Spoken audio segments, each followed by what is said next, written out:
नमस्कार, स्वागत है आप सभी का एनएफ न्यूज पर। मैं हूं आपके साथ रोहित। इजराइल और ईरान का युद्ध अब भीषण मोड़ ले चुका है। दोनों तरफ से गोला बारूद चल रहा है और मिसाइलें दागी जा रही हैं।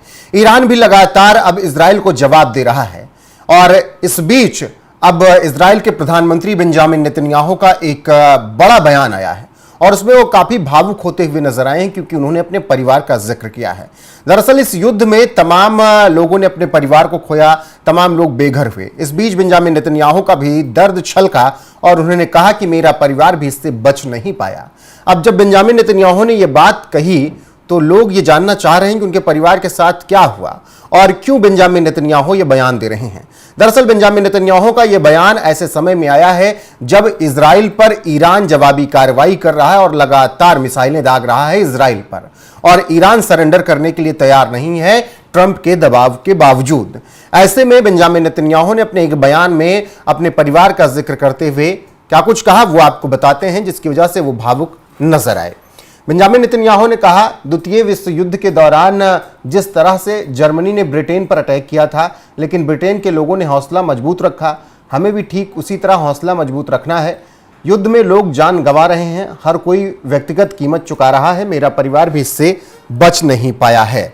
यह बयान बेंजामिन नेतन्याहू का आया और इस बयान में उन्होंने कहा कि मेरा परिवार इससे बच नहीं पाया है। और इसके बाद उन्होंने एक और बयान दिया, उसमें उन्होंने कहा कि इजराइल ईरान के सभी न्यूक्लियर फैसिलिटीज पर हमला करने की ताकत रखता है और वो करेगा भी। ईरानी धुरी को तोड़ दिया गया है, अमेरिका से ग्रीन सिग्नल की कोई जरूरत नहीं पड़ी, लेकिन ट्रंप प्रशासन ने डिफेंस में सहयोग किया है। ये दो बयान बेंजामिन नेतन्याहू के आए। पहले बयान पर अगर बात करें तो उन्होंने अपने परिवार का जिक्र किया, उन्होंने इजराइल का जिक्र किया और कहा कि जान लोग गंवा रहे हैं युद्ध में, ये पता है, और मेरे परिवार ने भी बड़ी कीमत चुकाई है। अब अपने परिवार की बात क्यों की है बेंजामिन नेतन्याहू ने, चलिए इसको भी विस्तार से बता देते हैं। दरअसल वो अपने बेटे की शादी को लेकर जिक्र कर रहे हैं और बात कर रहे हैं, और ऐसे में बेंजामिन नेतन्याहू ने कहा कि मेरे परिवार ने भी इस युद्ध में भारी कीमत चुकाई है। आपको बता दें कि नेतन्याहू ने अपने बेटे की शादी टाल दी है क्योंकि युद्ध की वजह से स्थितियां अभी ठीक नहीं है, और इसके बाद उन्होंने यह बयान दिया और कहा कि मेरा परिवार भी इस युद्ध की चपेट में आने से नहीं बच सका क्योंकि अब युद्ध का माहौल है और देश की स्थिति ठीक नहीं है। ऐसे में हमने अपने बेटे की शादी टाल दी है। हालांकि जब नेतन्याहू ने यह बयान दिया तो इस पर उनका काफी विरोध भी हुआ क्योंकि लोगों ने कहना शुरू कर दिया कि नेतन्याहू जनता की परेशानी की जगह खुद को प्राथमिकता दे रहे हैं। ऐसे में लोग तो यह भी दावा कह रहे हैं कि नेतन्याहू बेटे की शादी के लिए छुट्टी भी ले सकते हैं और यह प्लान वो कर रहे होंगे। हालांकि अभी इसकी कोई ऑफिशियल जानकारी निकलकर सामने नहीं आई है। और बेंजामिन नेतन्याहू का यह बयान ऐसे समय में आया जब ईरान लगातार मिसाइलें दाग रहा है इजराइल पर। हालांकि इजराइल बहुत बेरहमी से ईरान को मार रहा है, तेहरान को पूरी तरीके से खंडहर बना चुका है, लेकिन अभी भी जंग थमने का नाम नहीं ले रही है। ट्रंप लगातार ईरान पर दबाव बना रहे हैं और कह रहे हैं कि सरेंडर कर दो, लेकिन ईरान मानने के लिए तैयार नहीं है। वहीं इजराइल की तरफ से तो खबरें यहां तक आ रही हैं कि वो ईरान के परमाणु कार्यक्रम को भी ठप करने का प्लान बना रहा है। इसीलिए उन्होंने बेंजामिन नेतन्याहू ने एक ये भी बयान दिया कि हम ईरान के सभी परमाणु कार्यक्रम को नेस्तनाबूद करने का दम रखते हैं और हम करेंगे। हम उन्हें न्यूक्लियर फैसिलिटी नहीं बनने देंगे, न्यूक्लियर ताकत उनको हम नहीं बनने देंगे। तो ये पूरी लड़ाई इस वक्त पूरी दुनिया में बात हो रही है। न्यूक्लियर फैसिलिटी किसी न्यूक्लियर ताकत कोई भी देश अपने दुश्मन देश को बनने नहीं देना चाहता है, और ऐसे में अब बेंजामिन नेतन्याहू ने ये बड़ी बातें कही हैं। उधर अमेरिका में हालात अलग है। राष्ट्रपति डोनाल्ड ट्रंप आने वाले 2 हफ्तों में यह तय करेंगे कि अमेरिका इस संघर्ष में सीधे शामिल होगा या फिर नहीं होगा। ट्रंप लगातार व्हाइट हाउस में अपनी राष्ट्रीय सुरक्षा टीम से मुलाकात कर रहे हैं, उनसे तमाम बातें कर रहे हैं। कूटनीतिक रास्ते के विकल्प को खुला रखना चाहते हैं डोनाल्ड ट्रंप, और उन्होंने भी हाल फिलहाल में यह भी कहा कि ईरान ने इस पूरे मामले पर बातचीत के लिए वक्त मांगा है, लेकिन ईरान को यह समझना होगा कि उसे इस युद्ध में सरेंडर करना पड़ेगा। वहीं डोनाल्ड ट्रंप असीम मुनीर को बैठाकर अमेरिका में पाकिस्तान के साथ बड़ी डील कर रहे हैं, और खबरें यहां तक हैं कि पाकिस्तान की जमीन का उपयोग करके अमेरिका ईरान पर हमला कर सकता है, और इजराइल का सहयोगी तो वो हमेशा से रहा है। तो ये भी बातें आप समझ सकते हैं कि कैसे ये युद्ध बड़ा हो रहा है।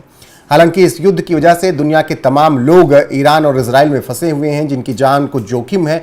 भारत भी अपने लोगों को लगातार निकाल रहा है। ईरान और इजराइल से जो लोग वहां पर जो बच्चे पढ़ने गए थे, उन सबको सुरक्षित भारतीय सरकार निकाल रही है। आपको सुनाएंगे कि देश वापस आने के बाद भारत के लोगों ने क्या कुछ कहा है। लेकिन जिस तरीके से अब बेंजामिन नेतन्याहू ने ये कहा कि इस युद्ध में भारी क्षति हो रही है और हम भी परेशान हैं, मेरा परिवार भी इससे बच नहीं पाया। हालांकि हम ईरान को छोड़ने वाले नहीं हैं, उनको हम पूरी तरीके से तबाह कर देंगे। उस पर आपकी क्या राय है, कमेंट में जरूर बताइएगा। बने रहेगा हमारे साथ, वीडियो को शेयर कीजिएगा, लाइक कीजिएगा, चैनल को सब्सक्राइब करना ना भूलिएगा। नमस्कार। सिचुएशन तो दिन ब दिन वहाँ खराब हो रही है। तो जैसे हम उर्मिया में रहते हैं, तो उर्मिया यूनिवर्सिटी मेडिकल साइंस में थे, वहाँ भी हालात खराब हो रही है। तेहरान में तो ज्यादा ही है, हर दिन वहाँ कम से कम 20 से 25 स्ट्राइक्स हो रही है कैपिटल सिटी में, और रेजिडेंशियल एरिया में ज्यादा हो रही है, जहाँ पे बहुत सारे इंडियन स्टूडेंट पढ़ते हैं। जो माहौल वहाँ देखा था उस हिसाब से लगा नहीं था कि ऐसे घर कभी जा पाएंगे, घर वालों से मिल पाएंगे। जब हालात ज्यादा खराब होने लगी तो उन लोगों ने हमें एश्योरेंस दी कि आप हमको इवैक्यूएट करेंगे। तो 16 सुबह उन लोगों ने हमें पहले उर्मिया से एक आर्मीनियन बॉर्डर लिया, फिर आर्मीनियन बॉर्डर से हमें आर्मीनियन के कैपिटल सिटी में लिया गया, फिर वहां से हमें यहाँ लाया गया। हर एक स्टेप पे, हर एक पॉइंट पे हमारी हेल्प की। यहाँ तक पहुँचाने में हमें आई डोंट थिंक किसी को भी कोई प्रॉब्लम हुई होगी। हम उसके लिए बहुत ग्रेटफुल है जो गवर्नमेंट ने रोल प्ले किया हमें यहाँ तक लाने में। Very, very thankful to the Indian government, whatever they did. Like it was so smooth for us. मतलब कोई परेशानी नहीं अभी तक। जैसे अगर हम अभी करंट सिचुएशन की बात करेंगे जो ईरान में है, वो काफ़ी मतलब ख़राब ही बोल सकते हैं आप, क्योंकि जो वहाँ के जो सिटीज़ है वो अभी बिल्कुल भी सेफ़ नहीं है। अगर स्टूडेंट्स की बात करेंगे तो हमारी सिटी थी जहाँ हमारी university, that was much safer than other universities. लेकिन जो बाकी यूनिवर्सिटीज़ के बच्चे हैं वो ज़्यादा ड्रेस्टिक सिचुएशंस में है एज़ कम्पेयर टू हमारी यूनिवर्सिटीज़ के। जैसे हमारे वहाँ अटैक्स बढ़ने लगे तो हमारे गवर्नमेंट ने जिन्होंने हमें हेल्पलाइन नंबर्स दिए थे, उनसे कॉन्टैक्ट करके उन्होंने हमें वहाँ से जल्द इवैक्यूएट किया। हमें जो फैसिलिटी चाहिए थी वहाँ से इवैक्यूएशन के लिए, हमारे पासपोर्ट्स, हमारे लिए बसेस अरेंज करना, हमारे लिए फ़्लाइट्स बुक करना और हमें यहाँ तक पहुँचाना, वो उन्होंने काफ़ी जल्दी किया और बहुत हमारे साथ कोऑपरेटिव रहे थे। सिचुएशन तो दिन ब दिन वहाँ खराब हो रही है। तो जैसे हम उर्मिया में रहते हैं, तो उर्मिया यूनिवर्सिटी मेडिकल साइंस में थे, वहाँ भी हालात खराब हो रही है। तेहरान में तो ज्यादा ही है, हर दिन वहाँ कम से कम 20 से 25 स्ट्राइक्स हो रही है कैपिटल सिटी में, और रेजिडेंशियल एरिया में ज्यादा हो रही है, जहाँ पे बहुत सारे इंडियन स्टूडेंट पढ़ते हैं। जैसे एक तेहरान यूनिवर्सिटी है, वहाँ के हॉस्टल में भी एक बार अटैक हुआ है, तो वहाँ पे बहुत सारे इंडियन स्टूडेंट को माइनर इंजरीज भी हुई थी।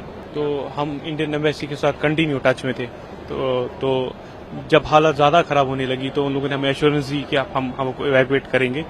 तो 16 सुबह उन लोगों ने हमें पहले उर्मिया से एक आर्मीनियन बॉर्डर लिया, फिर आर्मीनियन बॉर्डर से हमें आर्मीनियन के कैपिटल सिटी में लिया गया, फिर वहां से हमें यहाँ लाया गया। खुशी है वापस आने की क्योंकि हम सेफली वापस आ गए, लेकिन कहीं ना कहीं हमारी जो पढ़ाई छूट रही है, we are worried about that also. वहाँ के हालात बहुत खराब है, वहाँ के लोग बहुत डरे हुए हैं। इवन जब हम आ रहे थे तो हमें वहाँ से बहुत कॉल्स आ रही थी कि यहाँ सिचुएशन एक्सट्रीमली क्रिटिकल है। बहुत ज्यादा अच्छे तरीके से, हमने शायद इतना एक्सपेक्ट भी नहीं किया था। हमारी डॉर्मेट्री डोर से लिटरली उन्होंने हमें लाया है। हर एक स्टेप पे, हर एक पॉइंट पे हमारी हेल्प की। यहाँ तक पहुँचाने में हमें आई डोंट थिंक किसी को भी कोई प्रॉब्लम हुई होगी। हम उसके लिए बहुत ग्रेटफुल है जो गवर्नमेंट ने रोल प्ले किया हमें यहाँ तक लाने में, सेंट्रल गवर्नमेंट ने। दुख भी है कि पढ़ाई छोटी पड़ रही है, 4th ईयर था तो मतलब उम्मीद थी कि पूरा करके ही वापस लौटेंगे, लेकिन अचानक से वापस आना पड़ा। उस बात की दुखी है, लेकिन खुश है कि अपने माँ बाप से मिलेंगे, क्योंकि जो माहौल वहाँ देखा था उस हिसाब से लगा नहीं था कि ऐसे घर कभी जा पाएंगे, घर वालों से मिल पाएंगे। I will really appreciate the Iranian people because they are like very strong. मतलब उस हिसाब से कि मतलब वो वैसे नहीं है कि कुछ हो जाए and they will shut down everything. उनका जो ईमान एतकाद है बहुत काफी ज्यादा अच्छा है, लाइक काफी, क्योंकि डरे नहीं, सब ठीक रखा। बजाय इसके कि हम चल रहे थे बस इसमें जैसे बम ब्लास्ट हो रहा था या कुछ भी, लेकिन काफी हद तक वो लोग काफी स्टेबल रखना चाहते हैं अपने हालात को। उनकी हॉस्पिटैलिटी बहुत अच्छी है, लाइक वो आए ही एस्कोम से है तो obviously they were trying to make it easy for every person there regarding कि वो ईरानियन है या नॉन ईरानियन है। सो हाँ, आई होप कि वॉर एंड हो जाए और हम वापस चले जाए, क्योंकि हमारी अपनी पढ़ाई कंप्लीट हो जाएगी। Very, very thankful to the Indian government, whatever they did. Like it was so smooth for us. मतलब कोई परेशानी नहीं अभी तक, जस्ट कि अभी हमें थोड़ी सी परेशानी सफर करनी पड़ रही है, क्योंकि इनने हमारे लिए जो कश्मीर के बच्चे हैं खासकर, उनके लिए बसेस अरेंज की है।